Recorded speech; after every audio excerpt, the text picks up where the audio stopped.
How's it going, everybody? Hello, Good. Saint. How are you? Good, good. Thanks for jumping in. I appreciate it. What's been happening? Good to see you again, Alexandros. Yeah, everything's okay. Yeah. Yeah. Good.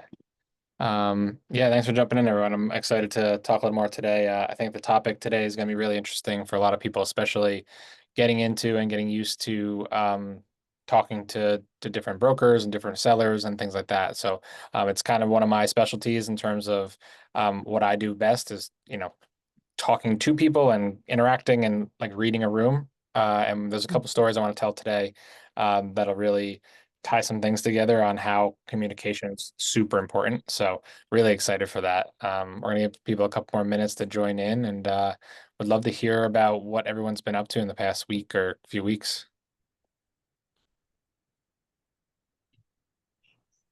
I called um I called some brokers, the 21st brokers on the list. I had couple numbers disconnected. I on the list there were like about three brokers, CPA brokers. They don't do business. They just try to find CPAs who want to buy uh, retired retired CPAs business. That's all they do. Mm, I spoke with one, the first on the list, and we talked about for 5 minutes. He sent me his email address, and it was kind of and two, three more brokers that I spoke to, they said if you need anything about business, everything is listed on the websites. So we don't have any packet listings or anything like that. So whatever you want to find, go on our website and you can see there what we have available. Hmm. So and after that, I mean, I wrote my own script to make it to make them open up and start talking to me. Yep. And it was kind of successful, like with two people, with two brokers. The other two, they said everything you need is gonna be on the website. And I'm just about there, 20, the first 20 brokers, and I'll just keep going.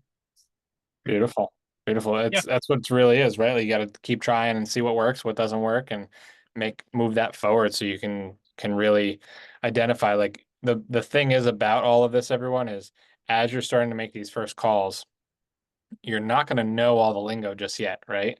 And that's kind Yeah. of a for a broker, they're in this for business. They want to talk to the serious people, right? That's their job. Like, they want to make sure they make a deal happen. But when you go into a room and you talk to someone and you say from the get-go, "Hey, I'm not 100% sure on this. I'd love for some advice. Like, I might say something's wrong. I'll take ownership on that. But how can we, how do you see me working with you, right? How do we see us working together in a way that allows us to do that, right? So there's ways to have conversations with people because they're not going to give you all the information on your first call, right? It's about building that relationship, but they want to do it intentionally, right? They're going to want to, like they said, go find a deal you want us to talk about first, right? Hmm. So you might Hmm. call up and get a deal that you want to look at, and then from there you build that rapport, right? Like, I wouldn't call just a real estate agent that's listed on Zillow if I didn't have a house that they're trying to sell, right? I want to make Hmm. sure I'm a little intentional about why I'm calling them. Like, hey, I want to make you money. It's really important. If you go in there like that, I want to make you money. I want to buy this, or my partners want to buy it, or we want to buy it together. Like, whatever, however you want to say it. Some of the things that's going to throw some red flags is for them is if you are just a connector on the deal, they want to know that you're a serious person. They want to know that you have the funding, the money, the buyers. Like, they want to know that you're part of this process. And so that's where you need to make sure you go in there and take ownership for that, right? Like, hey, listen, I'm new to this. I just joined a organization, and we are looking for deals, and this is the first thing I'm doing, right? These are my first phone calls. I'm gonna be a little messy today, right? And Do, that's okay. do, do, do you want to read you the script? Yeah, let's hear it. Okay.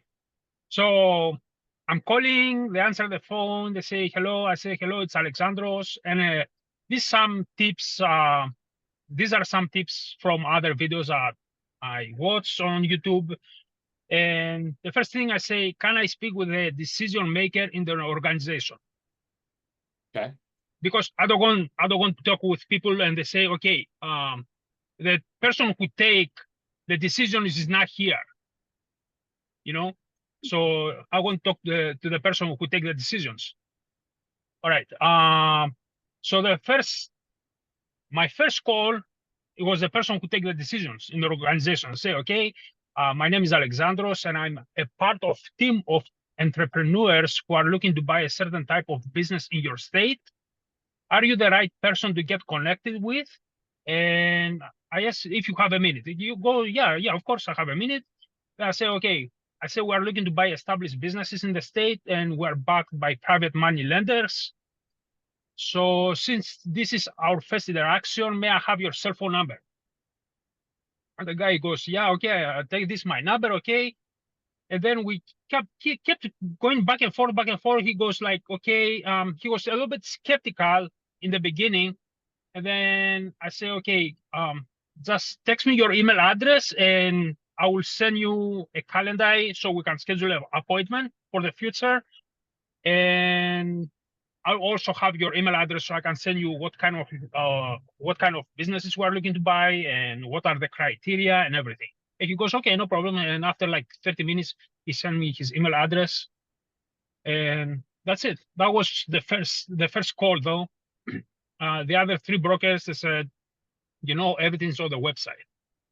Hmm. Yeah.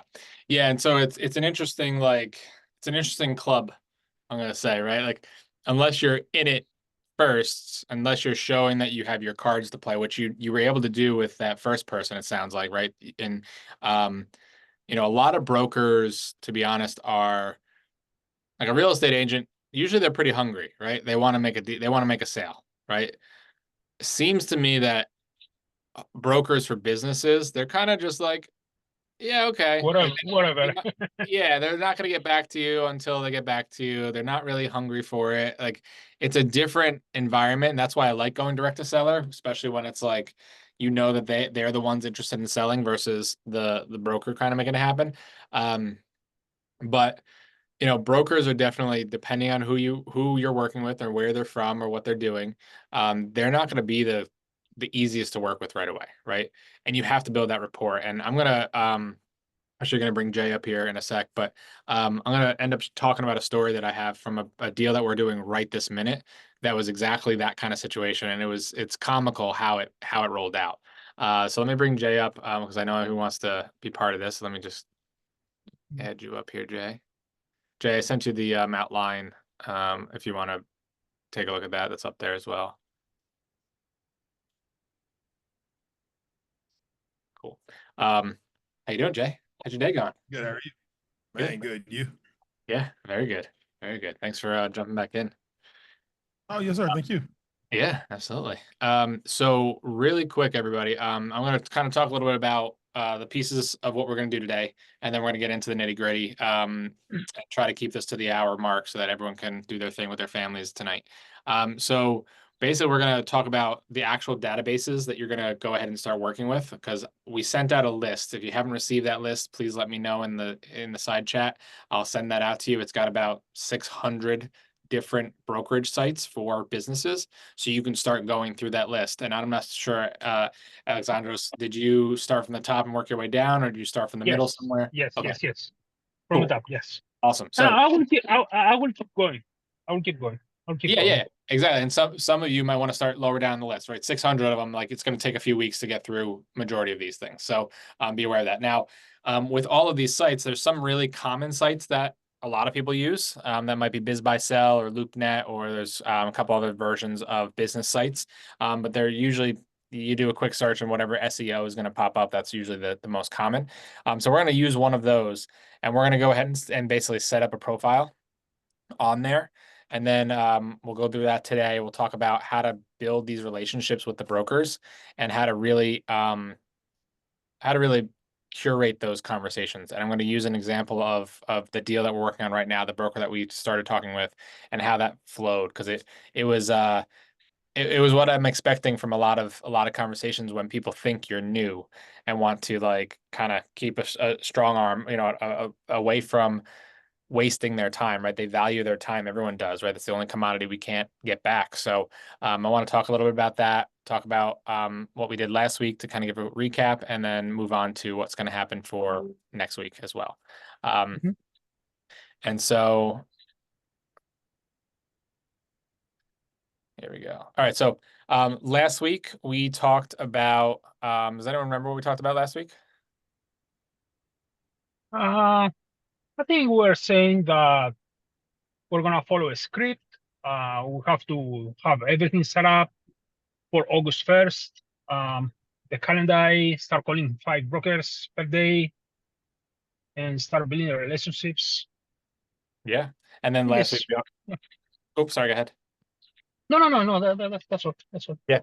We also talked a little bit about like when you're looking at a deal, what to kind of look at for something like Yeah. what's cash flow versus revenue. And it's very Yeah. basic. I'm going to talk about it at that very high level right now. So cash flow is Mhm. the amount of money that you can put in your pocket. Mhm. Revenue is the top line number that's coming into the business. That's your gross Mhm. income.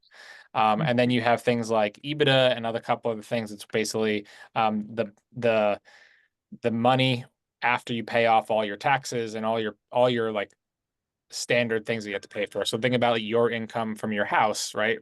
For yourself, for your life. You get your paycheck, right? Taxes, insurance, this, all this stuff comes out of it. Then you got to go pay your mortgage. Then you got to go pay for your food. Then you got to pay your other bills. Then you got to pay for this. And then you're left over with, do I put money into savings or do I put money into play money or go out to dinner, whatever it might be? That's essentially what the EBITDA part is. And it talks about all the different pieces of that. Paying your employees and things like that. So we can talk about that in more detail, but I can also give you an analogy at some other point when we get into that on another meeting about that. Right now, it's about connecting with as many people as possible, right? Um, and so we talked about all that, talked about making sure that we really start hammering down on who we're talking to, how often we're talking to people, and just go through that list. You should be talking to making 5 calls a day or 5 connections a day with different brokers, different people, and networking in that way, because it's really important the more you're out there, the more content you're creating. If you're going to start creating content to like show and talk about what you've learned and things like that, the more you're going to help others, and the more you're also going to show that you know what you're talking about, right? And so today I want to talk about the online databases and then the networking of those brokers. And so the first thing I want to do is I want to go ahead and go through the biz buy sell, just a very simple basic thing to work on so that we can see what that looks like when you're setting that up and how to set up some of the back end. I wouldn't say automations, but notifications and things like that. This is just a very basic bare bones thing. And all these sites have different ones. And I'm going to show you actually a trick when you're signing up for different websites. Let's say, how many of you have signed up for like sales websites and then you start getting emails like crazy and you're like, oh, unsubscribe me. I don't want to be part of this, right?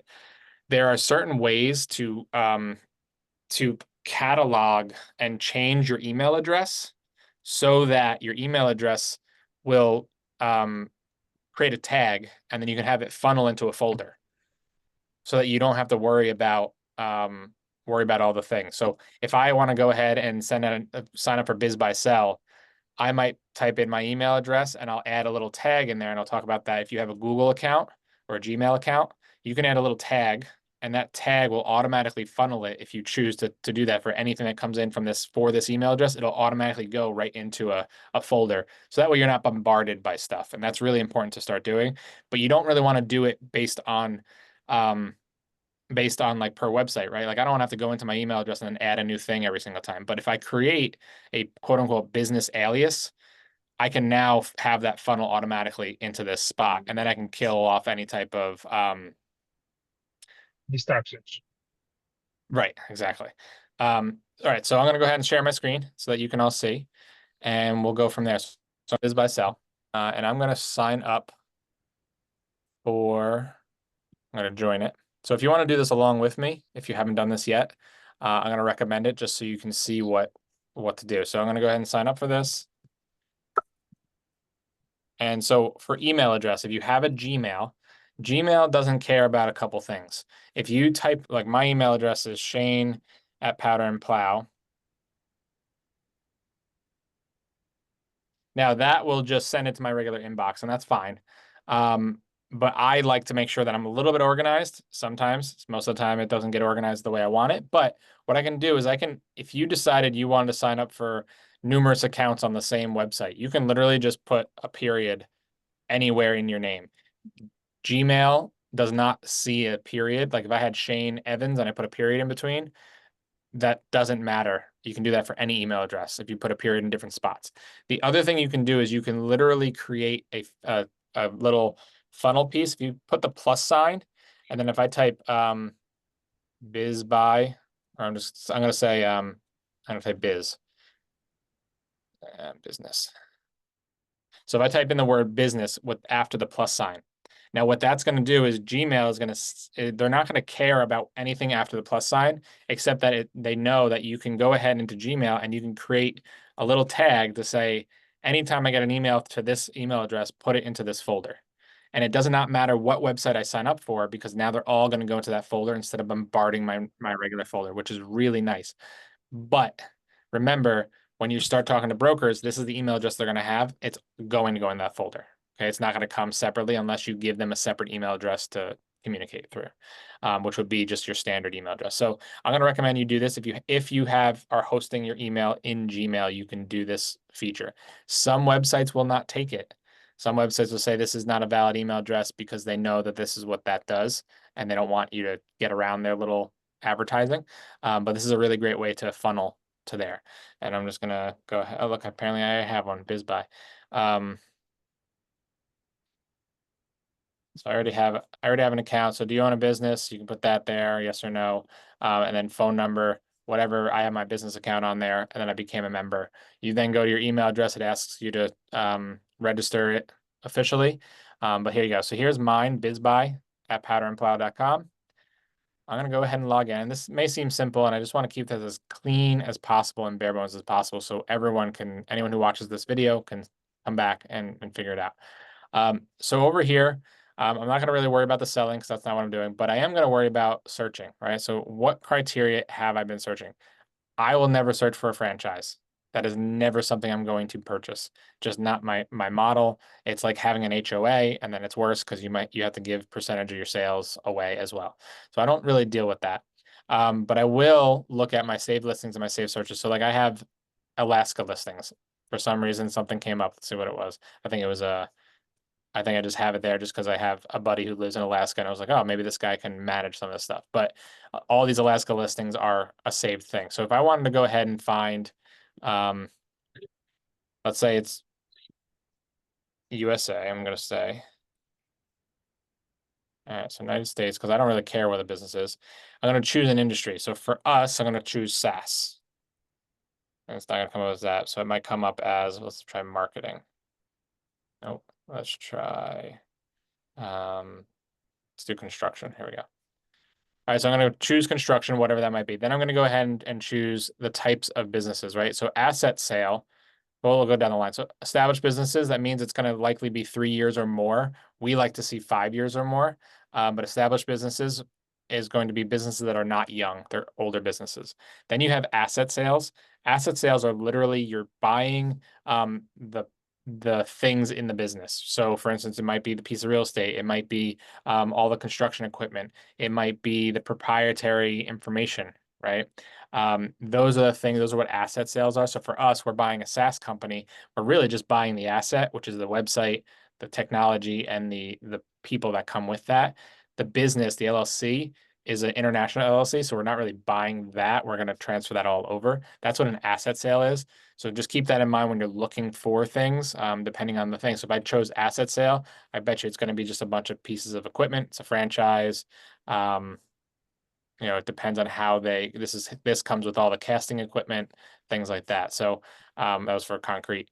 But depending on the type you want, I'm going to choose established businesses. If you want to make sure they have real estate as part of it, cool, you can choose that. If you don't, it doesn't really matter. And then price range. For us, we're searching for anything. If it's creative, which sometimes they'll actually say it in these listings, whether there's any seller finance available. So if there's creative, if it's 100% creative, it's probably not going to be on here. That's more of a direct to seller. But if there is a portion that could be creative, that's an awesome thing to have access to. So what we'll do is we'll do a minimum price for us. We are aiming for $10 million businesses or higher, because we have lenders that will take on those deals. And that's why I'm choosing 10 million or more. I could look for lower right now, but for the sake of what we're talking about, there's not going to be much that's going to show up in this range anyway. Let's just see what even happens. Okay, so there's a few. There's a decent amount, to be honest. That's more than I expected. But then you also see like things like this interspersed in, like, you have a franchise, right? Obviously not something that we are looking for.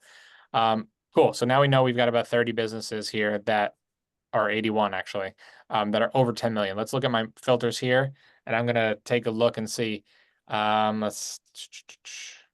my gross revenue, okay, at a $10 million business, that revenue better be 3 million or more. That's the lowest I can go, or highest I can go on this gross. Cash flow better be better be 3 million or more, right? Because that's it's like a almost it's like a 3x multiple, 3.5 multiple for a construction business. That's pretty accurate. And depending on the business and the industry it's in, it's going to change that multiple depending on that. And what I mean by multiple is how much cash flow or how much revenue based on the sale or the purchase price of the business, and what's that range. Larger businesses can do it based on revenue. Smaller businesses are based on cash flow. Okay, so that's the SDE, the seller discretionary earnings. So you need to make sure that you have the right understanding for the right category of businesses, because businesses from 0 to 1 million, that's one category. 1 million to 10 million is another category, and then 10 million and up, that's a third category. And then after that, it's pretty much you're at corporate level. 100 million or more is you have to be in the corporate sense. If you're not, you're not going to like actually function. So each business level is different. Knowing how those relationships of multiples work is going to be something we'll talk about in a further one, meeting, but I just wanted to give you kind of a breakdown of that real quick. Here's broker membership preference. I don't honestly care about this, right? You might want some specific M&A source or IBBA. I think these are just organizations that brokers could be part of, and they have different rules and regulations on how they do business. Certification, again, I don't really care unless I'm specifically looking for something. Like if I'm looking for the certified business intermediary, that's someone who's helping someone transition in and out of a business, maybe, while the merger and acquisition might be someone who knows how to evaluate a business. And really, if they have these certifications, you know that they know what the hell they're doing, instead of these multiples or these numbers being off. You're gonna have to do research on your own on those. Over here, we've got date added. I really don't care when it was added right now. Real estate listings, sometimes they'll have like, okay, is there real estate involved? Is there not? Etc. And then down here, I'm gonna make sure that hide franchise opportunities. I don't want anything franchise. If I want to make sure there's seller financing, I can turn that on, which is really nice. Hide any listings without a price. I don't want to see it. I mean, not that anything's going to come up because I'm choosing my price range. Hide home-based businesses. I don't care if it's home-based unless that person is in the business versus working on the business, right? If I'm home-based and I'm working remote on a marketing business, that doesn't matter. But a construction business at this level would not be home-based anyway. Must have seller financing. If you are looking for a smaller number than the 10 million we're talking about, then the seller financing portion might have a portion of that available. Usually on here, if there's doing seller financing, they're not going to do the entire thing. They want to see you have some skin in the game. Must have real estate included. If I want that, I can choose that. Must allow an absentee owner. That's a really, really important thing to think about, right? An absentee owner is going to be set up so that the business is already functioning where everyone else is doing the work, and that person is just managing from afar or just checking in, which is all of our goals, right? We want to have a business that's running itself, and we want to be able to sit back and help out that business, or hire the people to help that business. That is a cool thing. I don't always check it off because it's not always going to be accurate to what's going on. Sometimes people put that in there and then that owner is really working in the business, but they're just not doing the construction side. They're working on the paperwork on the back end. So it gets confusing when you do choose that option sometimes. And then include relocatable listings. I believe what that means is any like a business that could be moved from its current property. So let's say you have a warehousing business that stores all the stuff in storage units, and that's where they're currently located. Can that whole business be moved to another warehouse? Probably, right? But if you have a manufacturing facility that relies on the train that comes in to drop off supplies, it's not going to really be relocatable. So that's not going to work out in the same way to and keep the same business model. All right. So those are a couple of the main things on this. Is there any questions on this really quick before I jump into the next section?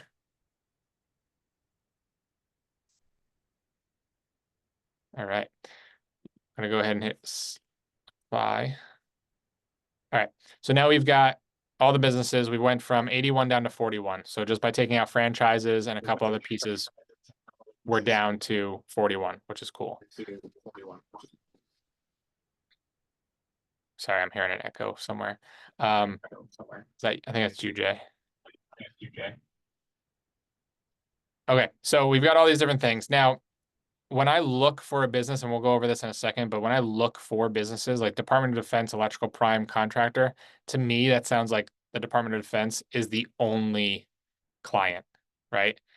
To me, that's not something I would get into at this point in time. If I knew that like you can lose that contract, but if it's a 30-year contract, then fine, that's a great business to get into, right? It just depends on how often they renew those things. All right, so I'm going to go ahead and I'm going to hit save search up here. I'm going to see what this dropdown does. So it shows me what I already have saved, but I'm going to save this search. And I'm just going to say building and construction, 10 million plus. All right. And then if I want email notifications, I'm going to say how often I want those notifications. So let's say we're going to do it daily. And then I want instant alerts. That means that as soon as it posts up or something changes in a file, it's going to automatically send me an email. And then the next one is allow sellers with businesses matching your criteria to contact you directly. Your email address will not be revealed. So if sellers have that, they can reach out based on your criteria. If you've ever done like filled out a form online to say, hey, I want to find a mortgage or I want to find a rental or whatever, you're going to end up having people contact you directly because you fit their profile. So we want to be able to fit someone else's profile. This could work out and I can do that. So I'm going to hit save search.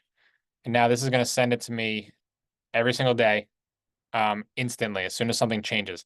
I may not want instant. I might want to turn that off so I can go over here and say, I just want this on a daily basis once a day. And it might send me in the morning or night, depending on how this is set up. So I'm going to turn off instant alerts because I don't really like getting bombarded with a bunch of things. I'd rather it all clumped together. All right. So now I'm going to go ahead to my email. And I'm going to go ahead to my settings. For those of you who have Gmail, I go into my settings. And sorry, I've got all these boxes I gotta get rid of. Give me a sec. Okay, so if I see all my settings. All right, now I've got all these different things. And what I can do is I can go ahead and find, there's settings for filters. So I can go ahead and find labels. Let's see, where's my labels? I want to make sure I'm doing this correctly because I haven't done this in a while. Okay, so labels. So I can create a new label.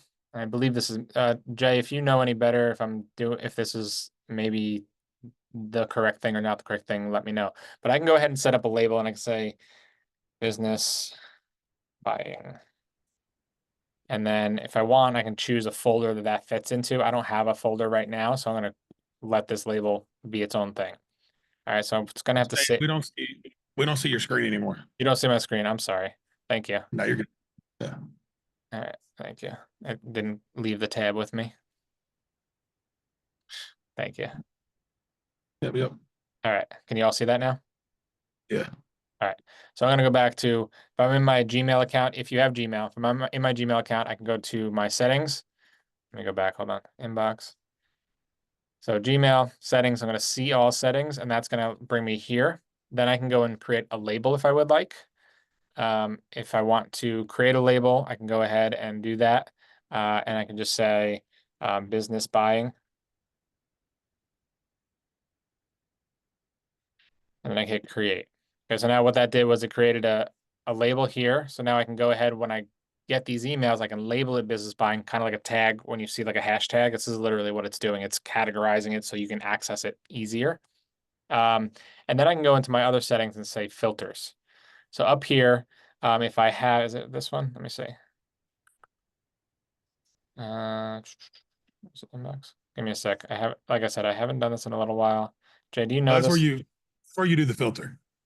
It is. It's where I do the filter. So yeah, you put in the email, you hit create new Where are you? right there by the Oh, cursor. create new filter. Thank you. Okay, Yeah. got it.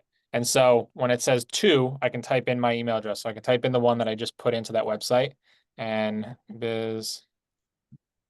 Let's see, Shane plus biz, whatever one you chose. And you can put, if you decide to do a different one per website, you can put a bunch of them in here. So if it sent it to me, then anytime an email comes in that goes to that email address, I can now tell it to filter. So I can go ahead and say, create filter. And where do I want this to go, right? Now I want to send it to a specific folder. So I need to go ahead and maybe create a folder. Apply the label. Apply the label. Fourth one down. Apply. Okay, thank you. Apply the label. Business buying, thank you. And then apply the filter. And then apply what? Sorry. The one at the bottom, sorry. This one? And then, yep. And then the very top first one, skip the inbox. Okay, thank you. Skip the inbox. Well, that's gonna go straight to archive, right? No, it archives it to the label, not into archive. Yes. I'm glad you're here, Jay, because I should have just let you do this. And then I've already got 8 conversations that are there. So I can go ahead and add this now. And do I need to do anything with category? Probably not. If I wanted to, I could, No. but so what we've just done is we've told it to skip our inbox and go directly to whatever this label is on the side here. You see how I have these labels here? It's automatically going to drop into this folder. And then it's going to, because I've applied the business buying label, it's going to go into that folder. It's going to skip the inbox. So I'm not going to see it in my normal inbox. And it's going to, because I already have stuff that's coming to this email address, it's going to go to send it to any of those. So then I'm going to create filter. And now when I go to this business buying folder, I've got all the things that I signed up for in there. And anytime I get a new one, it's going to drop into this folder, right? So that's a really great way to keep your inbox clean. As you can tell, I don't do that very often because I had to learn again how to do it, but it's a great way to keep it clean and separate things out if you wanted to do it based on deal you're working on or whatever. But for right now, I'm highly recommending you do this. Set it up so that you have a filter. You don't have to worry about it just bombarding you, and you can just drop into here and see what's new and check out all the things that are going on. Jay, do you know if it's going to continue to stay marked as unread if it's in here? Yeah, well, it'll. So I can show you mine because while I'm good at filtering, I am not so good at following up on my filters. I can't share. I got it. I just gave you a share. All right, cool. So this is what my filters look like. So yeah, it'll go straight in here and it'll tell you the ones like this one. Like I never read these because every time I do a Fathom recording, it sends me a link. And so every single one is in here. So I need to go in here and clean them out, but it will leave it to where it'll show in red and it'll put a number just like an inbox. Awesome. And it's still unread, so you can go through and figure out which ones you did not read yet so you don't get lost. Correct. Yeah. Beautiful. Everyone good on that? Did that make sense for everyone?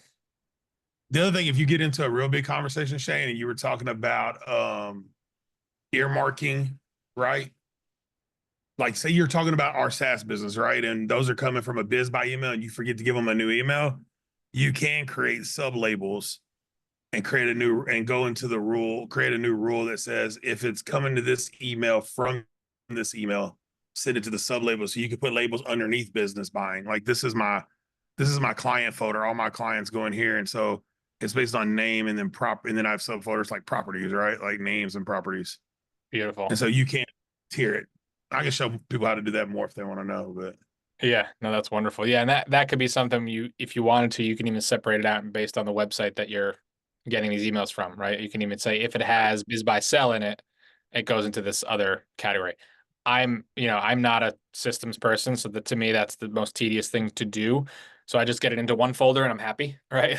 At least it's not in my inbox in my face, right? Yeah.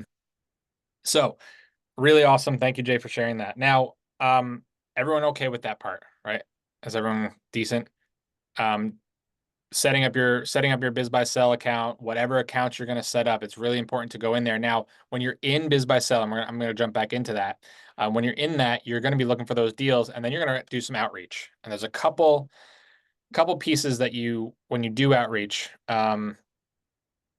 when you send a message to the broker, they're going to send everything they do is automated, right? That's why that person, those three brokers, Alexandros, they said to just send them an email, go to the website, like, because they don't want to deal with having to have you sign the NDAs and have to send it back and forth and this and that. It's all automated for them. You click a button, it sends you an email. Hey, we see you're interested in this. And then, hey, we want proof of funds. Well, if you don't have proof of funds, then you're not going to get past that level. That's when you maybe have to create a rapport with that broker, right? And say, hey, listen, I've got lenders who are ready to go. They're not willing to show proof of funds in this way, right? There's different ways you can get through that, and as you practice, as you talk to more people, you're going to learn, like, hey, how you can even say, like, how would it work for me to get to see this SIM, which is what does SIM stand for, Jay? It's a contract in.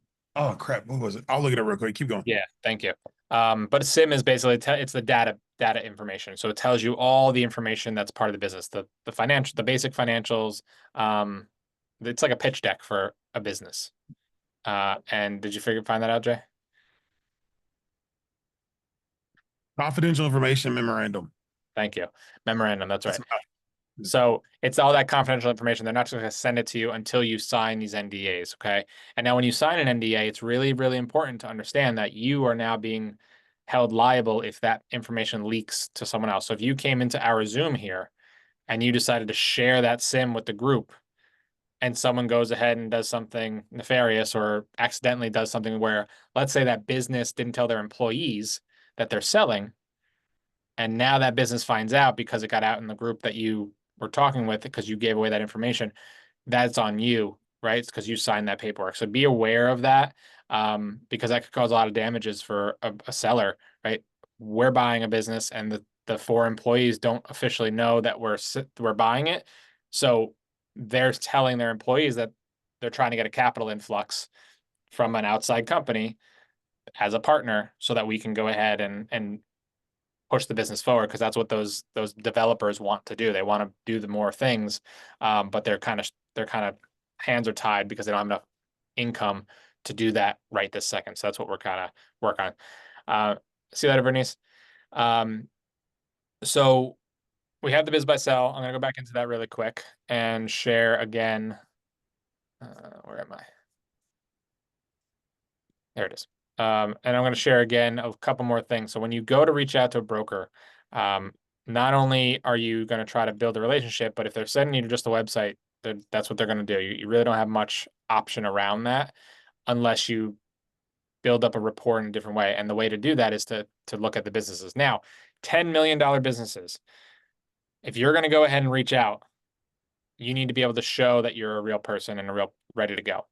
A $200,000 business, people are going to start talking to you, right? Because it's a lower entry.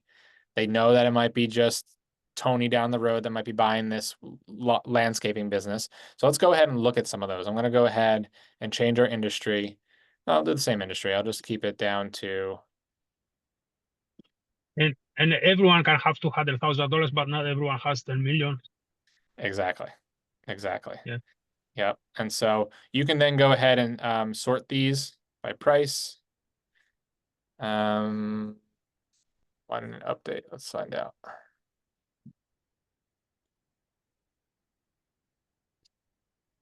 Okay, so we got businesses that are 400,000.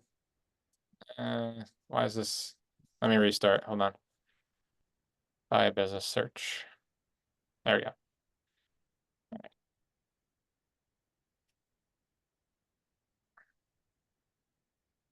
Let's do automotive. That's a good one. Okay, so we got automotive. I'm gonna get rid of. I'm gonna try to get rid of the franchise stuff. And let's see what kind of seller financing availability there is. And is there anything else here that I want? I don't want anything that doesn't have a price. And I'm gonna get rid of home based. All right, I'm gonna apply this. There you go. So you've got auto repair, right? 165,000 with a cash flow of 80K. I'm intrigued by that because I want to know what they mean by cash flow, right? This could be a one person auto shop, right? It could be one person working in this shop and their cash flow is 80K because they're working a job, right? So I'm going to go into here, Bergen County. I'm going to assume that's pretty similar to what it is because I only see two toolboxes. I don't see three or four that other guys would probably have. Let's see. So gross revenue is 500K. They're asking for 165. The cash flow is 80. We don't know if that cash flow is to the seller's pocket because they're managing the books and doing whatever, or if it's to the seller's pocket because they're also in the business. We don't know that. FF&E is basically the furniture and fixtures. That's all of the equipment that's in here. It might even be the property itself. Well, nope, this one has rent, right? So that's a factor you have to bring in. So what we can do here is we can get as much information as we can here. It's not too much. We get to understand a little bit of it. Seller financing is off up to 1/3 of the price. You might be able to negotiate that to 50% of the price. So you might be able to get into this for half of the asking price, or you might have to go up on price to get a better, and then get half that asking price, and that's also okay, right?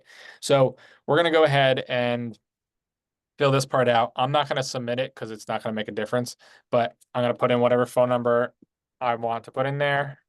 And then I still have my email address that is cataloged this way. You don't need to put your zip code. It's not a required thing. You don't need to put the amount you're going to invest. It's not a required thing. Time frame, you're not, again, you don't need to do any of that stuff.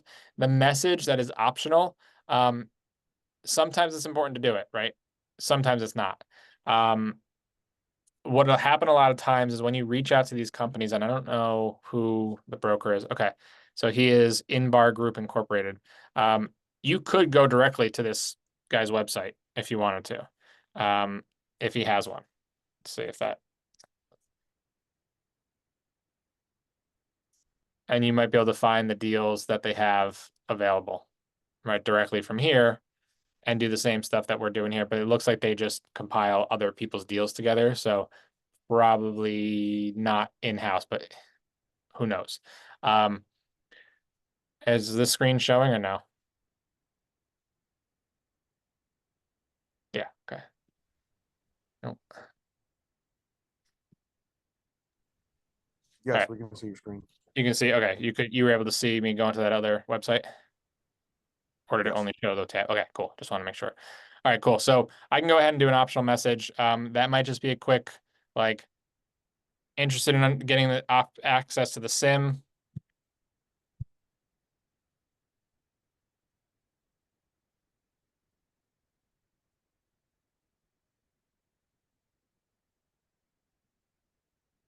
You know, like your goal is to show that you know a little bit of information. So saying the word sim and NDA is going to be very low entry proof that you kind of understand what's happening, right? And the process. Again, this is going to be automated, most likely, depending on which company. That one looks like a very automated company. If it's a small brokerage, they might manually reach out to you and say, hey, how's it going, right? Or if you're going directly to a website and they have stuff going on, you might reach out and they'll actually communicate with you, which was the concept behind the one deal that we got access to. I'm going to send that message. You can sign up for their newsletter or not. I don't because I don't want to get a bunch of biz buy sell stuff, and send that message. Now, that person might just automate something back to you, and that'll be that. And then you have to go ahead and fill out the NDA. But then they might require you to sign and give proof of funds, and they might require you to do a bunch of other things that for any larger firm they'd basically laugh at them, right? Like they're just like, whatever. Like I'm not going to show you all my data, all my proof of funds to this for this small little business. We're moving on, right? But that's what building a relationship with these people are, right? If you talk about, like Alexandros talked about, I have PMLs that are backing me, right? I have PMLs with a number, X amount of number of money to back all the deals that I'm purchasing, that my organization is purchasing, right? That's different than just saying like, oh yeah, I'll take a loan out, right? Because if you're gonna go for a SBA loan, and if that's your plan is to go for a small business administration loan from the Fed, you could do that, but that's going to take 6 months to close. And a seller who wants out doesn't want to play that game. There are other ways to get into businesses with different mortgages and different types, and we can talk about those later. But also not mortgages, loans. We can talk about that later. We're going to talk about that down the line as we develop this a little bit more and talk about how we can help you guys get into different businesses and get funding and partner on deals with you as well. So any questions on just getting access to BizBuySell or any other website that you go into? Everyone feels pretty confident on that. I know that was very like baseline, but I wanted to make sure I was pretty clear on the steps and some nuances of that. You can set up saved searches, especially if you're going to choose a specific metro area or whatever it might be. Any questions right now?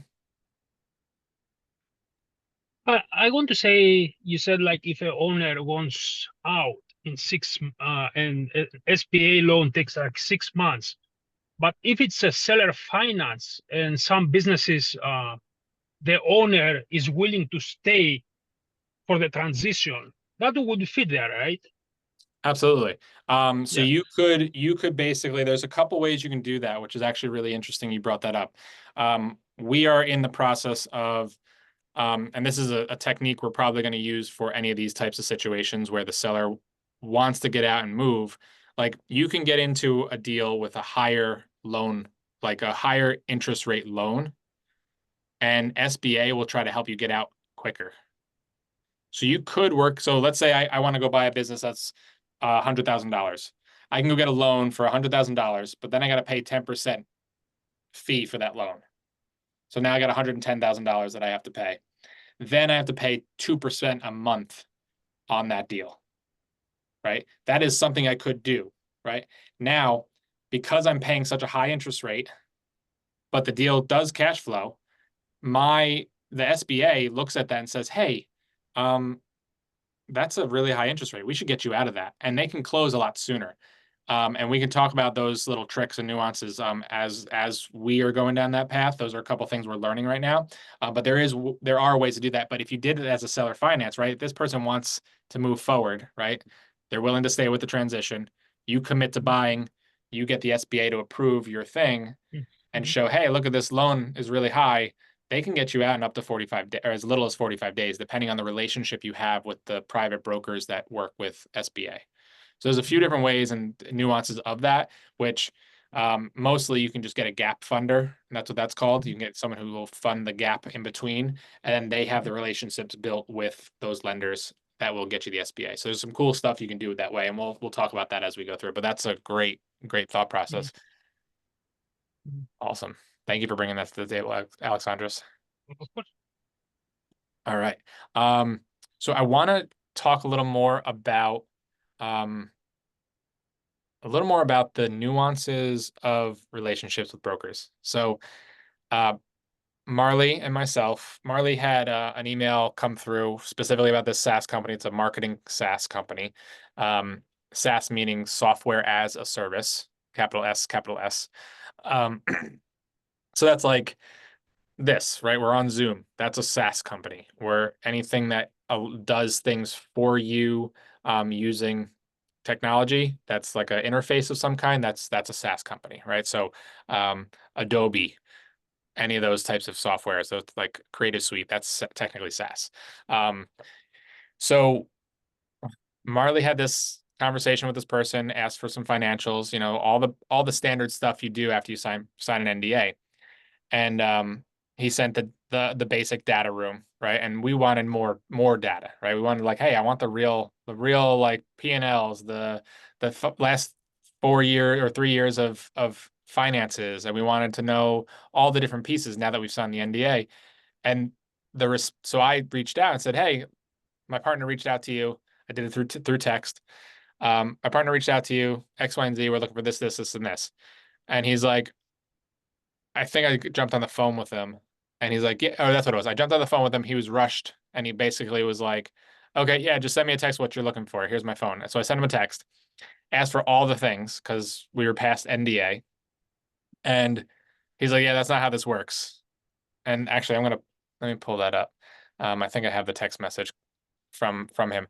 But essentially the thing, we went back and forth. Then I like sent him an email and he's like, I'm sick of you connector people who are trying to just find deals for other people and da da da. He didn't say it in that way. He's like, it sounds like you're trying to find deals for other people so you can make a money in the middle, kind of like a wholesaler, right? That's what he thought I was, right? And the way that you communicate and the way that things come off, like we had this back and forth, and my partner Marley, who used to run a $1 billion business, was like, I've never in my 10 years of M&A have I interacted with someone like this, and da da da da. And we just went back and forth, like, what is happening? But I realized as the person responded, he was responding not to just like crap on us, because if he didn't want to deal with us, he wouldn't have responded, right? He actually responded by educating, right? He was saying, this is how this is what I'm interpreting, da da da da da, and he wrote out all this stuff. So I had to take a step back, and after 2 or 3 messages back and forth of us like sending him like 3 sentences and him sending like a paragraph, I'm like, okay, this guy is not like just a big jerk. He is truly giving us information and trying to educate us in some way, shape, or form. And I took a step back and looked at it, and I basically called him and left him a message. I said, listen, I'm sorry for the miscommunication.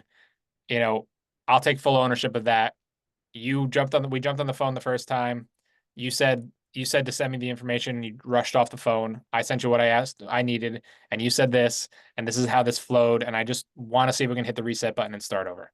And because of me taking ownership for that, I reassured him we are not just a connector. We're actually buying the deal. Like, I might sound like I'm new at this because I am. I'm doing this with my new partner. This is the nuances that happened. By me owning up and saying I am fresh in this world of this like knowledge base, my partner has the experience.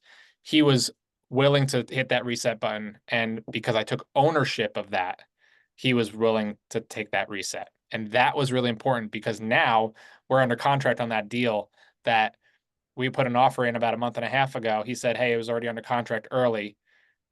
And that fell through. And he reached out to us and said, hey, the deal's open again. And we put our offer in and now we're under contract. So because I cultivated that relationship and I followed up with him once or twice and I made sure that like, hey, I'm still interested. When this deal comes off market or back on market, please reach out. But I purposely chose to build that relationship in a different way because I saw that there was something more there. A lot of brokers are going to be short with you.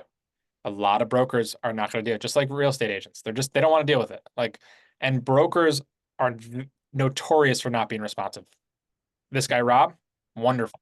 Once we got to know each other, he was great. Things moved forward and we're rocking and rolling. I mean, we're on a contract less than a week ago and we're already in like stage 2 of our due diligence, right? It's been moving fast. We've had 2 meetings with the seller already directly without Rob in there, and like all the pieces have been happening. So yeah, it's about relationships and how well you cultivate those relationships. And that is why we're focusing on that right now, because you want to find the people in the world that you're working in that are doing the things. And if you don't, like, if I don't want to do a deal with someone, I won't do a deal with them.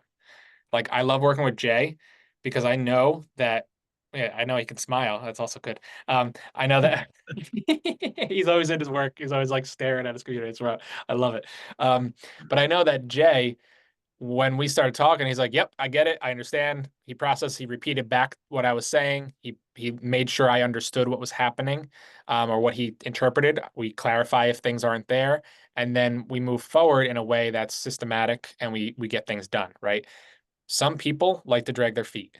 Some people like to just kind of like, okay, yep, okay, we'll get there. I cannot stand that. And I'm sure if you want to do business, you're just like, why are we doing this? Why are we just, what, the goal is this? Why are we here? Right? Like, you need this piece of paper? Cool. Here's the paper. And then you hear crickets, right? How many of you ever like filled out a mortgage paperwork like to apply for a mortgage and you're just waiting for them to get back to you, or you talk to another lender or this or that, and you're just like waiting for the response. And do I bother them? Do I not? Right? Brokers, you're going to need to bother. I'm going to be honest with you. Most of them you're going to need to bother. And the ones that are efficient and work well, they're going to appreciate that you're bothering them because they're going to own up to the fact that, hey, I messed up. I was supposed to send that to you yesterday. Cool, here it is. Right. And you just move forward. You just rock and roll. Um, we've got about 5 minutes left. I wanted to kind of open this up to answer any questions for anyone in this current spot, and then I want to talk about the homework for this week so that you all can plan for what's happening next.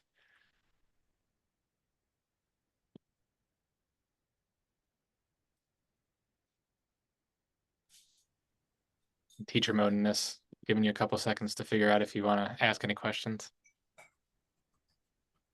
Everything sounds good. I want to thank you for Yeah. so far. Sounds great. Awesome. Awesome. The cool part about what we're doing here is we're just setting up the foundation, right? This is going to be like a 5 or 6 part series. We're on day number 2 or 3. I think we're on 3 or 4. I don't even know. But I'm going to share these recordings. This is basically laying the foundation for everyone to understand just the nuances of this stuff. And I'm going to be honest with you. I don't know every nuance yet. Okay. I'm fresh. My partner and Jay, they've both been in this world of mergers and acquisitions, right? So I'm relying on them for a lot of the data side of things. That's why I was like, Jay, help me with this, the sim stuff. Help me with that stuff. They're the ones that know that side of it. I know how to communicate with people. Jay knows that. We all do, but I also know what my strong suit is, right? And so I'm able to teach this acquisitions side. Once we get to the analysis of things, that's when we're going to bring in Jay and Marley, and they're going to leverage their skill set to look at a deal and understand, is this a deal or is this not a deal? And in order to buy this deal, what multiple does it need to be at, right? There's people that put deals out there at a 5x multiple, but they're using revenue as their 5x when it's not in that category of being $1 million or more business or 10 million or more business. That's when you can use revenue. This does not, like a 0 to 10 million, you cannot use revenue as your number because you've got so much costs happening on the bottom end that it overtakes your actual take home. So you can't base it on that. So you have to base it on the cash flow. So there's a lot of nuances to that. I'm going to let them really dive into that. And right now this is really just about the basics. Next week is going to be about just basic networking outside of this biz buy sell stuff or outside of the websites, about where to go locally, who to talk to, how to kind of build those relationships and find the people that might have a business or just want to sell it or whatever it is, and how to get into those little arenas per se. I live in Vermont, so there's not many of them, but for those of you who live in cities, there's lots of opportunities to do that, and we'll talk about those opportunities. And then we'll also talk about a little about deal evaluation next week. But leading up to that, what I want to have you do is just like Alexandros was doing, I want to make sure that you are still reaching out to brokers, building out this relationship and cultivating that, right? Talking to them and starting to understand, like, just get the practice in. It's really not about doing it right now. It's about learning and finding brokers that are willing to talk to you. Those are the ones you want to cultivate a relationship with. The ones that are like, hey, sounds like you're new to this, or hey, I'm new to this. Can you help me understand? If they say yes, great. And they give you a couple pieces and fill in the blanks. You might talk to 30 different brokers before you get enough of an understanding of a specific area before you actually can nail that down. And then the next person you talk to, you can talk as if it's your language, right? You heard me talking about EBITDA and cash flow and revenue and this and that. Again, I know the basics, but it sounds like I know what the hell I'm talking about, right? That's what you need to do when you're going into a meeting. I was on the phone with a lender the other day, and they're a business lender from a bunch of private money lenders in the back, or family offices or whatever. And they were asking me questions that I really didn't know the answers to because it's all numbers and nuances there, and there's NDAs involved. But I could tell them the high level stuff. And at the end of the meeting, Nick was like, "You're saying all the right things. Let's keep talking." So you'll get that from repetition. You'll get that from just learning and absorbing it and just deep diving into this. So make sure you're continuing to talk. Make sure if you're going down that list of brokerage sites, either sign up for them all, create those little those funnels, those little tagging, in your inbox, or if you have a Gmail, and get them all to start coming into there so that you start getting those emails and aren't overwhelmed by this. If you get as many websites to do that first, that'll really help. Then you can just go in and choose the things that you want to focus on and find the deals, instead of having to go in and search every single time. But if you get a daily report, oh, cool, here's a new one, and you can go in and or do a weekly report, right? And then decide which ones of those each week on Sunday night, who am I going to reach out to this following week? All right. I hope you all had a good time. I hope it was beneficial, and looking forward to seeing you all next week. We're going to do this every Thursday at 5:30. Great. Awesome. Thank you so much, Shane. Perfect. Thank Thank you very you. much. Bye, everybody. Thank you. Thank you. Have a good weekend. Thank you. You too. Take Bye, care. everybody. Thank you, you too. Bye. Bye.